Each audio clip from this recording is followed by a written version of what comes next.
के चली मजा आ गया ये नाजिया।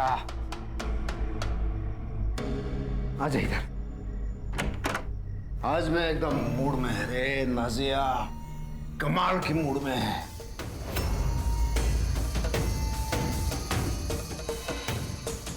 पता है लोगों ने मेरे नाम के नारे लगाए हैं, जय जयकार जय भाऊ जय जयकार। एकदम एकदम ऐसी भगवान वाली फीलिंग आ गई मेरे को। अच्छा है। अगले जुम्मा ना हम लोग दरगाह जाएंगे और सिद्धिविनायक भी जाएंगे। नहीं वो ऊपर वाले को बाद में याद करना, पहले इस नीचे वाले भगवान की सेवा कर। वो मेरा महीना चल रहा है।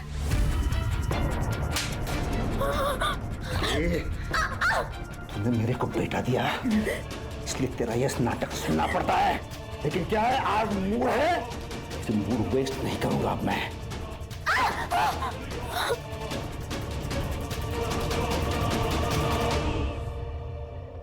चलिए। कैसे चलेगा ये?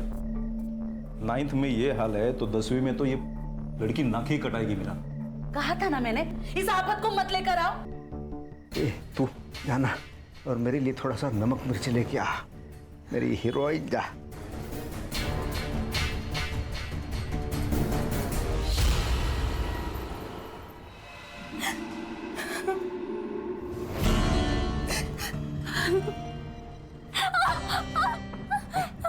स्माइल कर, स्माइल खुश होके करना है। कैसे करेगी देखा? ऐसे स्माइल करके करेगी ना तो पूरी रात प्यार से बीतेगी, नहीं तो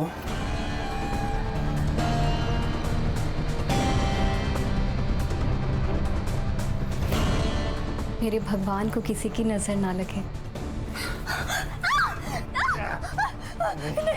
मेरी हीरो।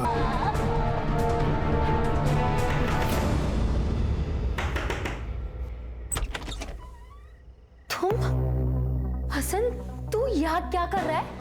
लेने आया हूं तुझे।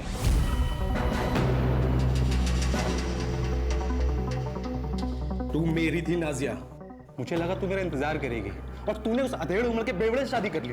तो क्या करती मैं? हाँ, तू तो जेल चला गया और तेरे अबॉर्शन के बाद कौन मुझसे शादी करता? और वो तेरा नेता मेरे पीछे पड़ गया था, भागकर मुझे मजबूरन मुंबई आना पड़ा। तू इसे 10 साल के बाद वापस नहीं आ सकता। मैं अभी 6 महीना पहले जेल से निकला हूँ और 6 महीने से तुझे ढूंढ रहा हूँ। देख अब जाके मिली है तू। देख मुझे पता है तू तेरे पति के साथ खुश नहीं है, लेकिन वो मेरे बच्चे का बाप है और मैं उसे कभी नहीं छोड़ सकती। और तेरे को पता नहीं है, जैद बहुत ताकतवर है, वो कुछ भी कर सकता है। ए नाजिया, मैं दुर्गापुर का सबसे बड़ा शार्प शूटर हूँ, हमें किसी से डरने की जरूरत नहीं है। तेरा वो जयंत है ना, इसके लिए तो मेरी एक गोली काफी है।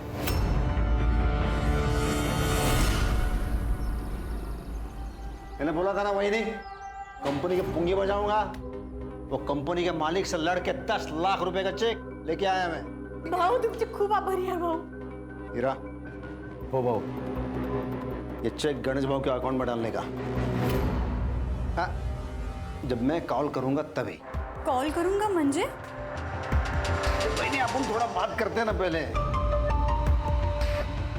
ये क्या कर रहा हो? अरे 10 लाख रुपया ऐसे फोकट में मिलता है? ये जो कर रहा हूं मैं, हम दोनों के फायदे के लिए कर रहा हूं मैं। देखो, आपको क्या चाहिए? पैसा चाहिए, मर्द चाहिए, और मेरे को क्या चाहिए? मेरे को आप चाहिए। छोड़ो, नहीं, मैं ये सब नहीं कर सकती। नहीं? ठीक है फिर 10 लाख रुपया भूल जाए अभी। ये भी याद रखना, कंपनी वाले गणेश पे केस डालेंगे मशीन खराब होने के लिए। वो सब तुमको देखना है, अब सोच ले उसके बारे में।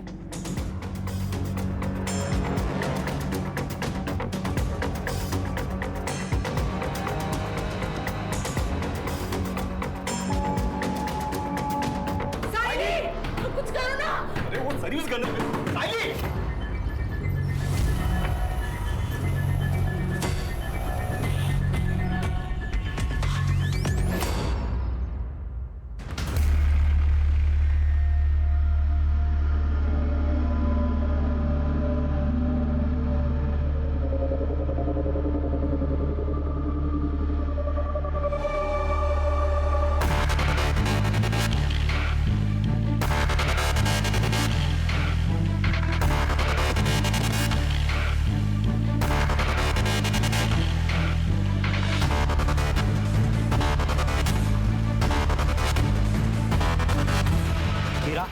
अच्छा किया तुमने यहाँ आकर। इस जयंत को हमने यूनियन लीडर इसलिए बनाया ताकि वो हमारे कंट्रोल में रहे, लेकिन अब वो हमारे सर पर नाचने लगा है।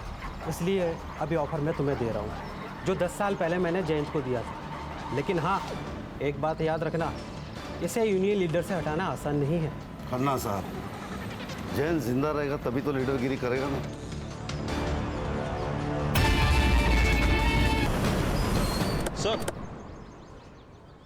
सर, मैं PSI Sanjay Sawant, MG police station थाने से। मुझे आपको एक ज़रूरी इन्फॉर्मेशन देनी है सर। थोड़ा जल्दी बताइए, मुझे अर्जेंसी में कहीं पहुंचना है। उसमें ऐसे कैसे? उसे हम अकेला नहीं छोड़ सकते।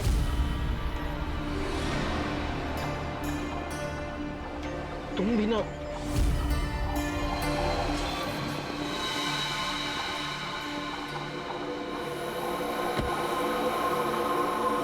इससे मिलते थे, मुझे कुछ नहीं पता। आपको किसी पे शक है क्या? मतलब कोई ऐसा होगा ना जो आपके पति पे हमला कर सकता है? सर मुझे कुछ नहीं पता सर, लेकिन पिछले 4-5 दिनों से बहुत परेशान लग रहे थे और मैंने 1-2 बार गुस्से में बात करते हुए भी सुना था। पर क्या? पर सर, वो उनकी पहली बीवी और उनकी बेटियां उनका पीछा ही नहीं छोड़ रही थी। कुछ दिन पहले तो वो मेरे घर तक आ गए। मैं जयंत की जायज बीवी हूँ, समझी? उसके घर, उसकी जायदाद पर मेरी बच्चियों का हक है। मैंने नहीं कहा था जयंत से कि शादी जायदाद मेरे बच्चे के नाम कर दे, उसने खुद की है। तो उससे ये बात जरूर कह देना कि अगर उसने अपनी वसीयत नहीं बदली ना, तो मैं उसे छोड़ूंगी नहीं। उसके मरने के बाद उसका सब कुछ मेरा और मेरी बच्चियों का ही होगा। सर, वो इनकी पहली पत्नी को बहुत गुस्सा आता है।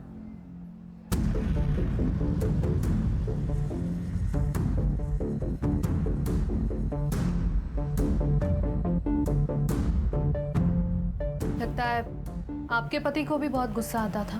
मैडम, मर्दों का तो खून गर्म ही होता है। उनकी पहली पत्नी की डिटेल्स हमें चाहिए। आप अपना फोन नंबर इनको दे दीजिए। सर, वो दरअसल मेरे पास फोन नहीं है। इनको नहीं पसंद था कि मैं फोन वगैरह यूज करूं, लेकिन आपको इनके फोन में सारी डिटेल्स मिल जाएंगी। आपने कुछ देखा था और उनका फ़ोन वगैरह मिला? फ़ोन का तो ध्यान नहीं है, लेकिन वो रोज आते जाते तो हम लोग को मालूम रहता। इस लड़की को देखा है पहले? नहीं साहब। आपने? नहीं सर। मैडम, आपने देखा इसे? सर ये टोपी मिली है, शायद जयंत की होगी। और ये बुलेट शेल वहाँ उधर गिरी थी सर। और सर ये 9mm। 9mm service girl. इतने इरेस्पॉन्सिबल कैसे हो सकते हो संजय? ये देखिए, ये थानेवासी मजदूर यूनियन का लीडर है। साइली जानती थी क्या इसे? नहीं। संजय, पक्का साइली ने कॉल नहीं किया ना? नहीं हो सर, उसने अगर फ़ोन किया रहता तो मैं आपको बताता सर। शायद इस कांड के बाद वो डर गई होगी। सर, मेरी साइली बहुत ही अच्छी लड़की थी, वो किसी को नहीं मार सकती। जब वो आपके पास थी तब इतना प्यार किया होता तो शायद भागती नहीं वो। ठीक है संजय, अब तुम दोनों जाओ, लेकिन याद रखना साइली कांटेक्ट करेगी। Be vigilant. जी सर। करड़े सर। दोनों के फोन सर्विलेंस पर डालो। सर, मैंने जैन की पहली बीवी के बारे में पता किया। 10 साल पहले उसने उसे नाजिया के लिए छोड़ दिया था, लेकिन दूसरी शादी के बाद भी वो अक्सर शीला के घर जाता था और उसे और उसकी बेटियों को मारता था। दरअसल वो अपनी बेटियों को पसंद ही नहीं करता था, इसलिए वो चाहता था कि सारी प्रॉपर्टी अपने बेटे के ही नाम कर दे। मतलब पहली बीवी शीला के मन में भी इतना गुस्सा तो भरा हुआ था कि वो जैन को जान से मार डाले। सर, हो सकता है शीला ने खुद ना मारा हो, किसी को कॉन्ट्रैक्ट देके मरवाया हो। करड़े सर। जरा चेक करो, जयंत की किसी ने सुपारी उपारी ली है क्या? सर। सीसीटीवी में क्या मिला पंकज? सर, बहुत ही छोटा मार्केट है। मेन एंट्रेंस पे एक CCTV कैमरा है, लेकिन जिस गली में शूट आउट हुआ वहाँ पर कोई भी कैमरा नहीं है। फिर भी उस एरिया का अच्छे से फॉरेंसिक करवाओ और नाजिया के घर के बाहर अपना एक कांस्टेबल सिविल ड्रेस में लगवाओ। हो सकता है कि शीला नाजिया पे या उसके बच्चे पे अटैक करने की कोशिश करे। जैन सा फोन सापड़ लगा? नहीं मिला सर, सब जगह पे देखा। कल से नंबर भी बंद आ रहा है सर। सीडीआर मंगवाया है सर। कोई जयंत को गोली मत।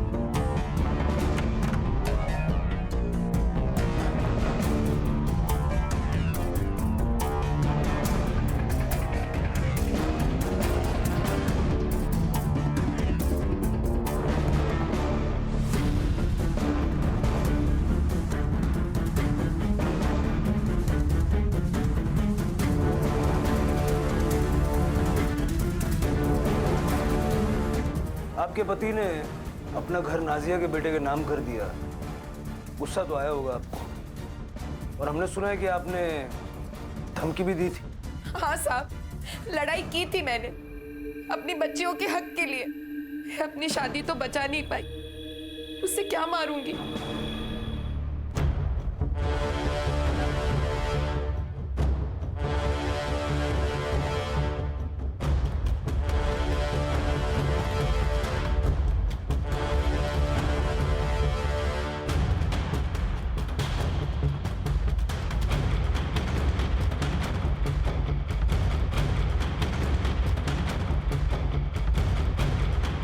ठीक है, जब तक ये केस सॉल्व नहीं हो जाता, आप में से कोई भी शहर छोड़ के जाइएगा मत। जी सर, मुझे लगता है जयंत अपनी बड़ी बेटी रिद्धि के साथ कुछ गलत कर रहा है सर। मतलब मैंने रिद्धि की बॉडी पर भी सेम मार्क्स देखे जैसे हमने नाजिया की बॉडी पर देखे थे हॉस्पिटल में। ये देखें सर, ये सामान मुझे उनके बाथरूम और बेडरूम से मिला। और सर, ये रिद्धि की अबॉर्शन रिपोर्ट। लेकिन मानसी, हम श्योरली ये नहीं कह सकते ना कि ये जयंत ने किया होगा। हो सकता है रिद्धि का कोई बॉयफ्रेंड हो या शीला ने रिद्धि से पैसों के लिए ये करवाया हो। इस घर पे नजर रखो, शीला और उसकी दोनों बेटियों का सीडीआर निकलवाओ और अबॉर्शन क्लिनिक जाके पता करो कुछ मिलता है क्या। Yes sir. हमने जयंत पवार की इंफॉर्मेशन निकाली है खन्ना जी। उन्होंने अभी अभी आपकी कंपनी से 10 लाख रुपए का मुआवजा लिया था, राइट? हमने पता किया है आपके पुणे के, नागपुर के और गुजरात की फैक्ट्री के वर्कर्स उससे बहुत खुश थे। वो लोग यूनियन फॉर्म करने वाले थे। उन्होंने जयंत को इनवाइट भी किया था हेल्प के लिए। देखिए सर, ये सब प्रॉब्लम्स हर फैक्ट्री में होती रहती है, तो इसका मतलब ये तो नहीं कि हम ऐसे आए दिन किसी का भी मर्डर करवा दें। हाँ सर, मैं जयंत भाव का राइट हैंड था। जयंत भाव के कहने पे ही खन्ना साहब ने 10 लाख रुपए दिए थे गणेश भाव के लिए। जयंत भाव हमारे लिए भगवान थे, हम में से कोई भी उनको मांग नहीं सकता साहब। ठीक है, thank you.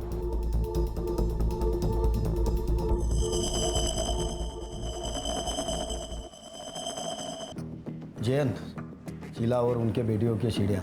Okay sir, Sheila को रोज सुबह 11 बजे एक नंबर से कॉल आता है। ये नंबर रिद्धि के नाम पर रजिस्टर्ड है सर। रिद्धि के नाम पे? यस सर, लेकिन इसका लोकेशन जयंत और नाजिया का घर दिखा रहा है सर। और फिर 11:30 बजे ये फ़ोन स्विच ऑफ हो जाता है। रोज आधा घंटा शीला से बातचीत की जा रही है। मतलब जयंत ने ये नंबर सिर्फ शीला से बात करने के लिए लिया था। यस सर, जयंत ही बात करता होगा और नाजिया को ये पसंद नहीं होगा कि वो अपनी पहली बीवी से बात कर रहा है। सर, कहीं ऐसा तो नहीं है कि नाजिया ने ही जयंत को मरवा दिया हो क्योंकि वो अपनी पहली बीवी से टच में था?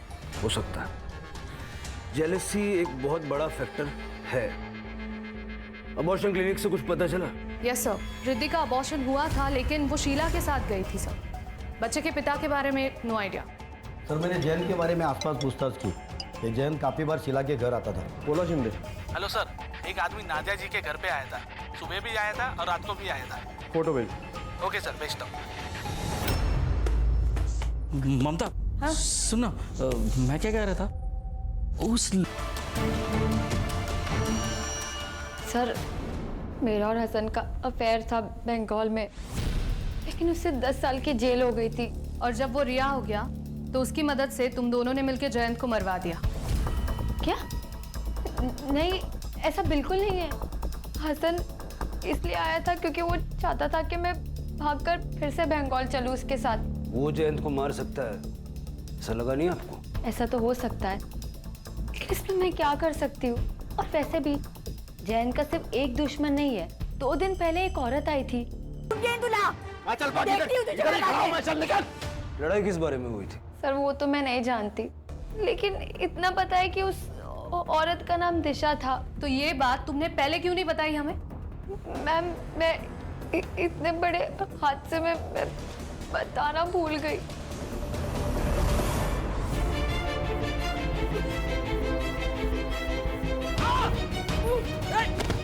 ए पागल हो गई है तू? छोड़ूंगा नहीं मैं। ममता, ममता लड़की को पकड़, भाग रही है। रुक जा। तब पीएम रिपोर्ट के हिसाब से जयंत की मौत 25 जुलाई को रात 8 से 10 के बीच में हुई थी। Cause of death excessive blood loss. Sir Jayant को लगभग 10 फीट की दूरी से 9 mm बुलेट लगे। और हाँ, रिद्धि के घर जो कॉन्डम्स और बाकी सामान मिला है वो भी जयंत का ही है सर। वो गली में अंधेरे में 10 फीट की दूरी से गोली मारी। ये तो किसी शार्प शूटर का ही काम हो सकता है सर। साइली तो इतनी स्किल नहीं हो सकती। सर हो सकता है तुक्का लग गया हो। हाँ सर, काफी दिनों से हमारे किसी भी खबरी ने गन की खरीद फरोख्त की कोई इन्फॉर्मेशन नहीं दी है। हसन की कुंडली निकालो, देखो वो कब मुंबई आया, कहाँ ठहरा है, उसके ठिकाने पे रेड मारो, देखो गन्स वगैरह कुछ मिलती है क्या। साइली की क्या खबर? सर वाशी ट्रैफिक पुलिस और बिट चौकी की मदद से उसे ट्रैक कर रहा है। फिलहाल तो इतना ही पता चला है कि वो थाने से वाशी गई थी ऑटो लेकर, फिर वो स्टेशन के सामने गई और शायद वहां से वापस आ गई, और दूसरे दिन उसे शांतिनगर मार्केट में देखा गया। सर अगर साइली ने जयंत को मारा है तो वो डर गई होगी, भाग सकती है। लेकिन साइली के पास जयंत को मारने का मोटिव क्या है, और वो इस वक्त है कहाँ?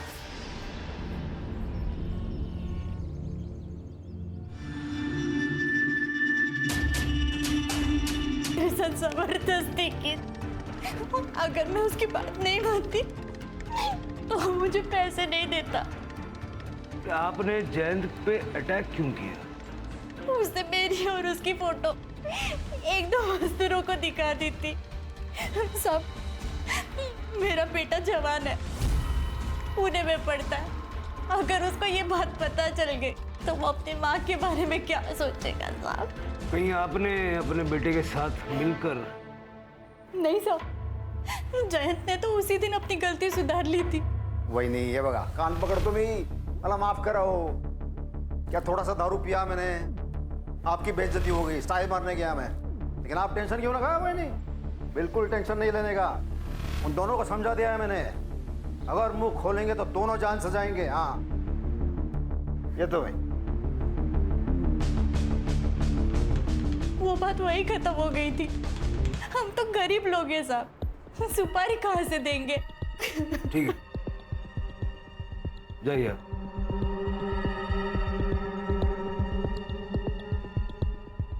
मानसी सर, इसके बेटे की कॉल डिटेल्स निकालो, तो जरा पता करो किन दो मजदूरों को जयंत ने वो बात बताई थी। Yes sir.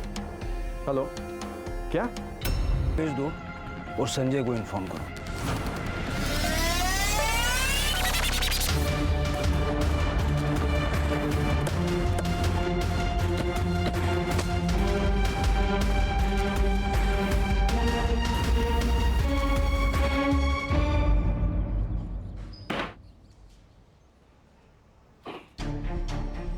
6 महीने पहले तू रिहा हुआ और 6 महीने में दर्जन से ज्यादा शूट आउट में तेरा नाम आ रहा है।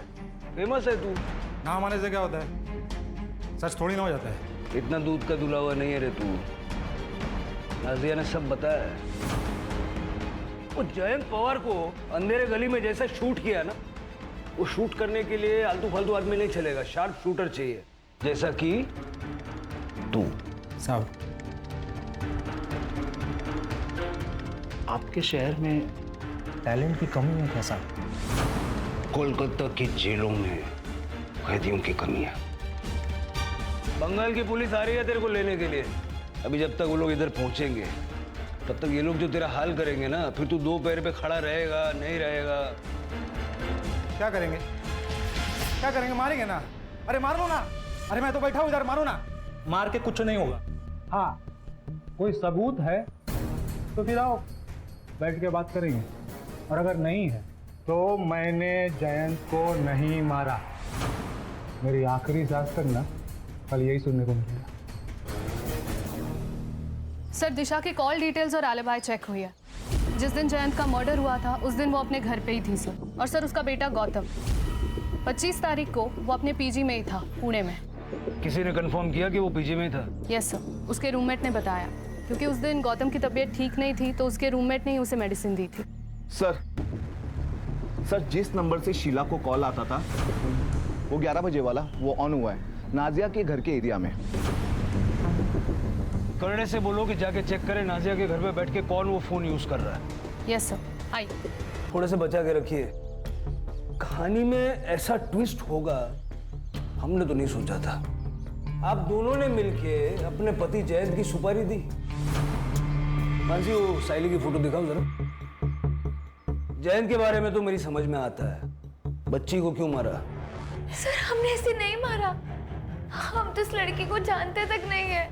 एक बात जयंत की, जब हमको भी हमारी तरह रोज मार खाना पड़े तब पता चलेगा कि कैसा लगता है। जब जयंत ने नाजिया से शादी की तो मुझे बहुत गुस्सा आया साहब, लेकिन जब मैंने इसकी हालत देखी तो मुझे समझ आया कि जयंत को बीवी नहीं बस अपनी अय्याशी करने के लिए औरत चाहिए। और सर जब मुझसे उसका मन भर जाता तो वो रिद्धि के साथ, अपनी बेटी के साथ। रिद्धि जयंत की बेटी नहीं है साहब। जब हमारी शादी हुई तब मैं पेट से थी। मेरे पिता ने ढेर सारा दहेज दिया था, इसलिए जयंत ने कुछ नहीं कहा। जिस किसी ने भी उस जानवर को मारा है ना, सही किया। फिर आपने एक दूसरे के खिलाफ क्यों बोला? अगर हम आपको ये बताते कि हम दोनों के बीच में कोई प्रॉब्लम नहीं है तो आप लोग हम पर शक करते। पंकज,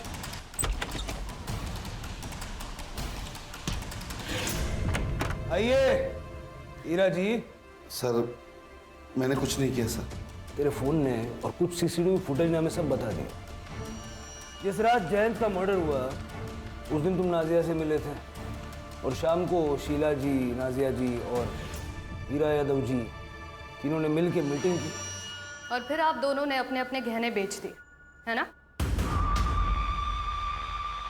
तेरे कॉल रिकॉर्ड से हमें एक नंबर मिला।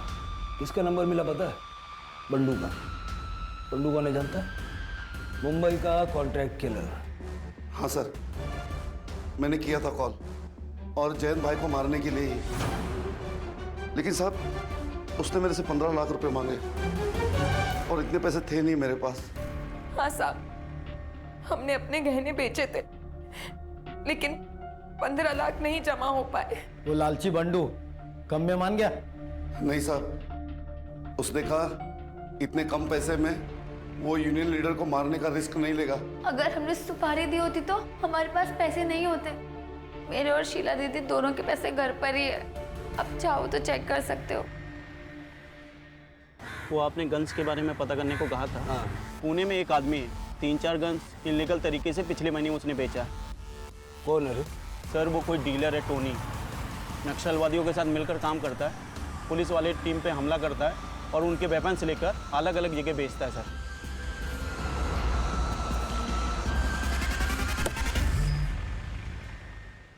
सर, साइली की पोस्टमार्टम रिपोर्ट से raped multiple times, cause of death excessive blood loss due to 9 mm bullet.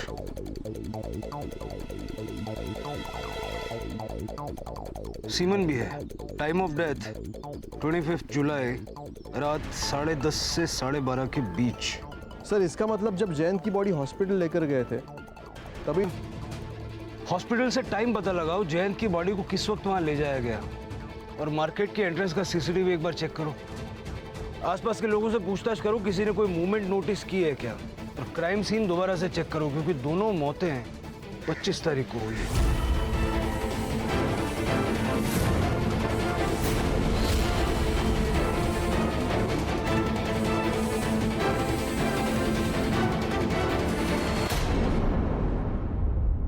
Sir मैंने मुंबई में किसी को गन नहीं बेची सर। ये लड़की को कहीं देखा था आपने? हाँ साहब, ये लड़की को ये 3-4 दिन पहले इसी रोड पे देखा था। सर मैंने एमजी रोड और जंगल के बीच के सारे सीसीटीवी चेक किए। सर टाइम और जगह के हिसाब से ये ग्रे कार मैच कर रही है सर। लेकिन देखिए नंबर प्लेट दिखाई नहीं दे रहा है। लेकिन सर आगे एमजी रोड के सिग्नल को क्रॉस करके बच्ची की जहाँ लाश मिली थी उस रोड पर ये कार जाते हुए दिखाई दे रही है। लेकिन सर मैंने आगे का सीसीटीवी भी चेक किया, उस रोड पर ये कार नहीं दिखाई दे रही है। इसका मतलब ये गाड़ी जहाँ बॉडी को डंप किया गया उस स्पॉट के आसपास ही कहीं रुकी हुई थी। लेकिन सर एग्जैक्टली 20 मिनट बाद वापस ये कार जाते हुए दिखाई दे रही है। इस गाड़ी को जहाँ तक पॉसिबल है बैक ट्रेस करो और उसके 2 किलोमीटर के एरिया में अगर हर घर चेक करना पड़े करो। मुझे ये ग्रे गाड़ी किसी भी हाल में चाहिए। यस।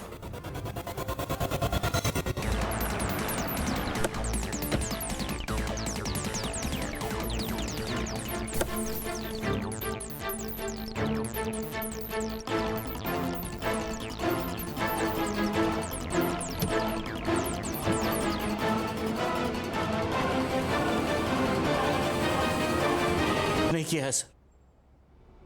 हमने तो उस लड़की को आसरा दिया था। आपकी उम्र का लिहाज कर रहे हैं, वैसे करना तो नहीं।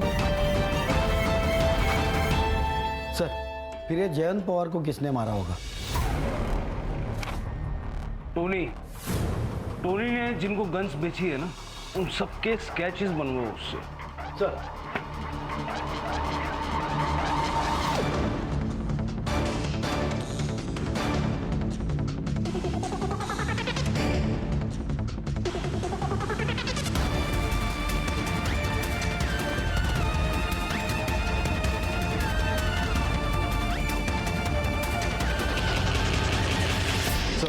मैंने इसे 2 बार सीसीटीवी फुटेज में देखा था। मुझे पहले लगा कोई रैंडम बंदा होगा, लेकिन ये दोपहर को उस गली में गया था इसी रास्ते से, और उससे पहले वो नाजिया और शीला दोनों के घर के पास दिखा था। ये इसका दूसरा फ़ोन, इसने इसी फ़ोन से टोनी को कांटेक्ट किया था। मानसी तुमने रूममेट से बात की थी ना? बात तो की थी सर, बाद में पता चला वो इसका रिश्तेदार ही है। झूठ बोला था उसने सर। दिशा को बहन मानता है वो। और क्या करता सर, उस राक्षस से लड़ने की हम में से किसी में हिम्मत तो थी नहीं सर। उसने मेरी माँ के साथ, जब मुंबई से मेरी माँ को सरप्राइज देने के लिए आया था,